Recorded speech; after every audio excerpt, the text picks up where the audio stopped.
पाहणार आहोत शहराच्या बातम्या। डोंबिवलीतील 65 बेकायदा इमारतींमधील रहिवाशांचा आज आझाद मैदानावर धरणं आंदोलन।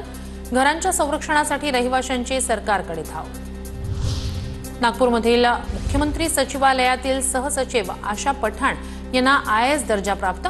आशा पठाण यांना भारतीय प्रशासकीय सेवेत पदोन्नती। महाराष्ट्राच्या महसूल सेवेतील 12 अधिकाऱ्यांना IAS दर्जा।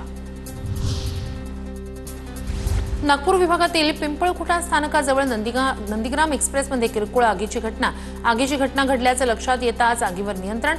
कोच स्प्रिंगच्या वरच्या भागात रबरी आवरणाला लागली होती आग। कर्जबाजारीपणाला कंटाळून कल्याणमध्ये तरुणानं स्वतःला पेटवून घेत केली आत्महत्या। ऑनलाईन गेमिंगमध्ये कर्जबाजारी झाल्यानं तरुणानं उचललं टोकाचं पाऊल। मलंगगडाच्या कुशिवली परिसरात तरुणाची आत्महत्या। कोल्हापूरच्या इचलकरंजीत बसचा अपघात। ब्रेक फेल झाल्यानं बस थेट प्लॅटफॉर्मवर आदळली।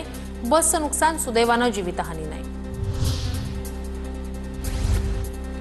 इचलकरंजी शहरातील पाण्याचा प्रश्न मिटवा, अन्यथा तीव्र आंदोलन पुकारू।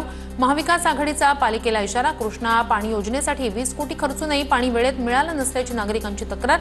अनेक ठिकाणी योजनेचं काम अपूर्ण। नाशिकच्या सिन्नर नायगाव रस्त्याची पावसामुळे दुर्दशा। खड्डेमय रस्त्यातून वाट काढताना वाहनधारकांची कसरत। नागरिकांकडून रस्त्याच्या दुरुस्तीची मागणी। नागपूरमधील काटोल संत्रा प्रक्रिया प्रकल्प MIDCला हस्तांतरित। सलील देशमुखांच्या उपस्थितीत गावकऱ्यांचा गुलाल उधळत जल्लोष। प्रकल्प तात्काळ सुरू झाल्यास संत्रा उत्पादकांना दिलासा मिळणार। लालपरीनं 40,000हून अधिक भाविकांना घडवलं विठ्ठल दर्शन। ST महामंडळाच्या तिजोरीत 1,64,000ची भर। अमरावती विभागातून 175 बसेसद्वारे 517 फेऱ्या धावल्या।